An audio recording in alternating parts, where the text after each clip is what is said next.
بسم اللہ الرحمن الرحیم. پیارے بچوں اور سامعین حضرات، السلام علیکم ورحمۃ اللہ وبرکاتہ.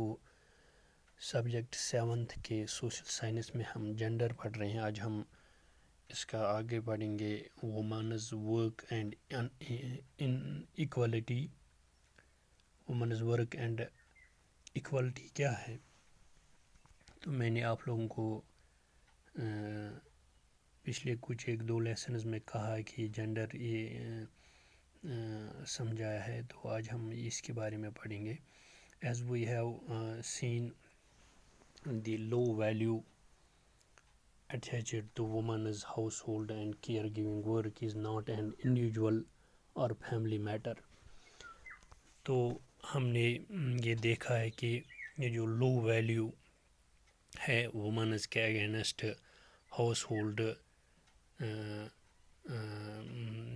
کیئر میں، یہ جو ان کو کام دیا جاتا ہے بیچاروں کو، یہ ایک کسی اکیلی فیملی کا، انڈیویجول فیملی کا میٹر نہیں ہے، بلکہ یہ اگر ہم دیکھیں آل اوور ورلڈ یا ہمارے ملک میں یا اسٹیٹس میں یا گاؤں دیہات میں، تو یہ ایک ہی جگہ کا مسئلہ نہیں ہے. تو it is the part of a large system of inequality between men and women. یہ ایک بڑا سا مدعا ہے، اگر ہم بڑا سا پارٹ اس سسٹم کا ہے جہاں پہ ان ایکوالٹی ہوتی ہے مردوں اور عورتوں کے بیچ. تو ہم یہ پہلی کچھ لیسنز میں بھی میں نے یہ اس کلاسز میں، لیکچرز میں، ویڈیوز میں آپ لوگوں کو پتہ ہے کہ ان ایکوالٹی کیا ہے. تو سب کام اگر عورت کرتی ہے، ہاؤس ہولڈ کا کام کرتی ہے، بچوں کو کیئر کرتی ہیں، باقی چیزیں کرتی ہیں، لیکن پھر بھی ان کا کام گنا نہیں جاتا، اس کی ویلیو اتنی نہیں ہوتی. جبکہ مرد صبح 10 بجے نکلتا ہے، 4 بجے پھر واپس آتا ہے، تو اس کے کام کو ویلیو کیا جاتا ہے. جبکہ عورت کا اگر ہاؤس ہولڈ کا ہم دیکھیں، چاہے سٹیز میں، دیہات میں، تو ان کا کام صبح 5 بجے شروع ہوتا ہے، پھر رات گئے تک یہ کام چلتا رہتا ہے، لیکن پھر بھی ان کا کام اس کا ویلیو نہیں ہوتا. تو یہ ہم دیکھیں گے. It is therefore has to be dealt with through actions not just at the level of the individual or family but also by the government. اگر ہم بات کریں تو یہ صرف ہم یہ کسی انڈیویجول کا نہیں ہے، کسی فیملی کا نہیں ہے، بلکہ اگر ہم دیکھیں اٹ از آلسو گورنمنٹ کا بھی ہے. As we know equality in an important principle over constituencies. اگر ہم constituencies کی بات کریں، the constituencies that being male or female should not become a reason for discrimination. چاہے مرد ہو، عورت ہو، اس کے ساتھ زیادتی نہیں ہونی چاہیے، ڈسکریمنیشن نہیں ہونی چاہیے. اگر ہم دیکھیں کانسٹیٹیوشن میں، یہ گورنمنٹ اگر کے کانسٹیٹیوشنز میں اگر یہ مطلب ہے کہ ایکولٹی ہونی چاہیے، مین اینڈ وومن، کسی کا ڈسکریمنیشن نہیں ہونا چاہیے، کسی کے ساتھ زیادتی نہیں ہونی چاہیے، باقی چیزیں نہیں ہونی چاہیے، لیکن گراؤنڈ لیول پہ ایسا نہیں ہے. In reality in equality between the sexes exist. اگر ہم گراؤنڈ لیول پر دیکھیں گے، ان ایکولٹی ہوتی رہتی ہے. چاہے آپ دیکھیں گے گاؤں دیہات میں، سٹیز میں، جہاں پر بھی آپ دیکھیں وہاں پہ نظر آتا ہے کہ ان ایکولٹیز ہے. مردوں اور عورتوں کے مردوں کے بنسبت عورتوں سے اگر ہم بات کریں، بچوں سے بھی. تو اگر میں یہاں پہ آپ لوگوں کو یہاں پہ یہ چارٹ دکھاؤں، اسٹیٹ ہریانہ کی بات اگر ہم کہیں گے یا تامل ناڈو کی، women paid work hours per week 23 and Tamil Nadu میں 19 ہے. یہاں پہ وومن ان پیڈ ہم دیکھیں گے household work hours per week 30 Haryana میں، اور یہاں پہ تامل ناڈو میں 35. تو اگر اس کے برعکس ہم مین کی بات ہے، مین پیڈ ورک آورس پر آور 38-40، اس کا اگر ہم موازنہ کریں تو سمجھو چلو یہاں پہ ایکول. یہاں پہ دیکھیے آپ men unpaid hours work or hours unpaid housework hours per week. یہاں پہ 2 ہی ہیں, یہاں پہ دیکھیے 28 کا فرق ہے, یہاں پہ 4 ہے تامل ناڈو میں, یہاں پہ 35 یعنی 28 کا فرق ہے مین اور وومن میں ان پیڈ آورس پر ویک. تو یہاں پہ بھی نظر آتا ہے کہ ہم دیکھیں گے کہ inequality between sexes exists. تو ہم دیکھیں گے the government is therefore committed to understanding the reasons for this and taking positive steps to remedy the situation. تو گورنمنٹ یہ انڈرسٹینڈ کرتی ہے ریزنز اس کے لیے, اور انہوں نے گورنمنٹ نے پازیٹیو اسٹیپس اٹھائی بھی ہے کہ اس سچویشن کو ٹیکل کریں. لیکن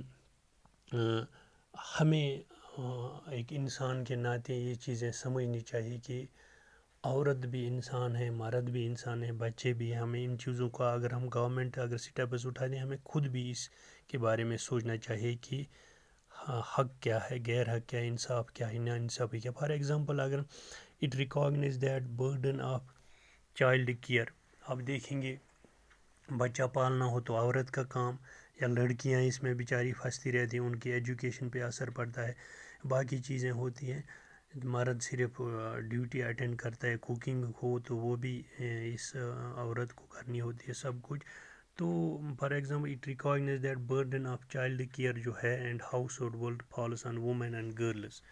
یہ ہم جانتے ہیں صرف عورتوں پہ یہ پڑا ہے یہ ساری چیزیں, ہاؤس ہولڈ کا کام کرنا, کوکنگ کرنا, کیئرنگ آف چلڈرن وغیرہ, یہ چیزیں بس عورتوں کا کام ہے. اور لڑکیاں this naturally has a impact on whether girls can attend school or not. یہ نیچرلی ایک امپیکٹ ہے کہ گرلز کا کیا, گرلز کین اٹینڈ اسکول اور کیسے اٹینڈ کریں جب ان کو بچوں کی کیئر کے لیے لگایا جاتا تھا. It determines whether women can work outside the household and what kind of jobs and careers they can have.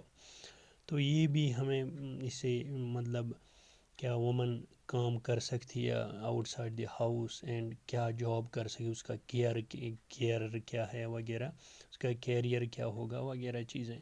تو government has set up out anganwadis اور child care centres in several villages in the country. اگر ہم دیکھیں اب گاؤں دیہات میں بھی آنگن واڑیز کا سسٹم ICDS سینٹرس کھلے ہیں, اور باقی ولیجز گاؤں دیہات گورنمنٹ نے یہ کام کیا ہے. سٹیز میں بھی گاؤں دیہات میں بھی the government has passed laws that make it mandatory for organisations کے لیے بھی mandatory that have more than 30 women employees to provide crash facilities. To provide crash facilities یعنی تاکہ وہ crash facilities کریں جو ماں باپ کے بغیر ہی, crash means کہ وہ عملہ جو ان KGs نرسریز کے بچوں کو پالے ماں باپ کے بغیر ان کا کیئر کریں. تو ماں باپ یہ کر سکتے ہیں کہ ماں باپ آؤٹ سائڈ وومنز جو ہے, عورتیں جو ہے وہ کیئر, بچے کا کیئر یہ کریں اور وہ آؤٹ سائڈ ورک کر سکیں. تو گورنمنٹ نے یہ چیزیں پاسڈ لا, انہوں نے لا ایک پاس کیا, it make it mandatory for organisations کو, یعنی آرگنائزیشن کو مینڈیٹری تھی تاکہ وہ that have more than 30 women employees, جو 30 سے زیادہ ان کو یہ عورتوں کا عملہ ہو جو ایک کریش فیسلٹیز یہ کریں, پرووائڈ کریں, تاکہ the provision of creche helps many women to take up employment outside the home. ان عورتوں کو بھی اسے جاب سا ملتا ہے, ایک ان کا جاب کا خیال. دوسرا جو جن کے یہ بچے ہوں گے ان کو بھی آؤٹ سائڈ جانے کا موقع ملیں کیونکہ ان کو کیئر نہیں کرنا پڑے ان بچوں کا. It also makes it possible for more girls to attend schools. اور اس سے کیا فائدہ ہوگا, اس سے یہ بھی فائدہ ہوگا کہ لڑکیاں بچوں کے کیئر کے بجائے اپنا اسکول جا پائیں, اسکول کو اٹینڈ کرنا, اپنی ایجوکیشن جاری رکھ سکیں.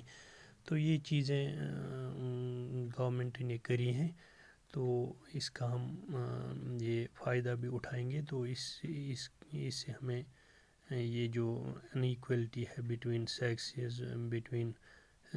سیکسز ایگزسٹز، یہ کم ہوتا جا رہا ہے دن بدن، اگرچہ ابھی بھی موجود ہے، لیکن یہ آہستہ آہستہ ایک دن انیکوالٹی ختم ہو جائے گی، جب انسان، مرد یا کوئی بھی انسان ہو، چاہے وہ عورتوں میں ہو مردوں میں ہو، یہ انیکوالٹی ہمیں دکھائی دیتی ہے کسی بھی لیول پہ۔ اگر عورتوں میں بھی ساس بہو کا دیکھیں، کبھی وہاں بہو ساس کا ہوتا ہے کبھی، لیکن دھیرے دھیرے ایجوکیشن بڑھتی جا رہی ہے، مطلب لوگ ایجوکیٹ ہوتے جا رہے ہیں، تو انیکوالٹی دھیرے دھیرے ختم ہوتی جا رہی ہے۔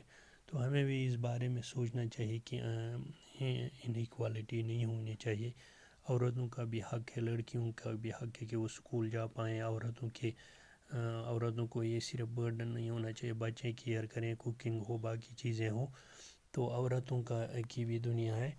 تو مل بیٹھ کے، اگر میں اپنے ریلیجن کی بات کروں تو پرافٹ محمد صلی اللہ علیہ وسلم اپنی بیویوں کا بڑا خیال رکھتے تھے، کبھی آدھا گونتے تھے، جھاڑو دیتے تھے، تو ہیلپ کرتے تھے وہ۔ تو ہمیں انسانوں کو بھی چاہیے کہ ہم صرف صبح نکلیں 10 بجے شام کو آ جائیں، عورتوں کا ورک 5 بجے سٹارٹ ہو 12 بجے تک کرتے رہیں، یہ چیزیں ہمیں دیکھنی ہے۔ تو اس سے گورنمنٹ نے بہت سے اسٹیپس اٹھائے، جو میں نے یہ کریش فیسلٹیز بھی بولی، تو اس سے بہت حد تک فائدہ ہو رہا ہے۔ آج کے لیے اتنا کافی ہے، انشاءاللہ آئندہ کلاس میں ہم تھوڑا اور پڑھیں گے اس کے بارے میں۔ تو اگلی کلاس تک اجازت دیجیے، اللہ حافظ۔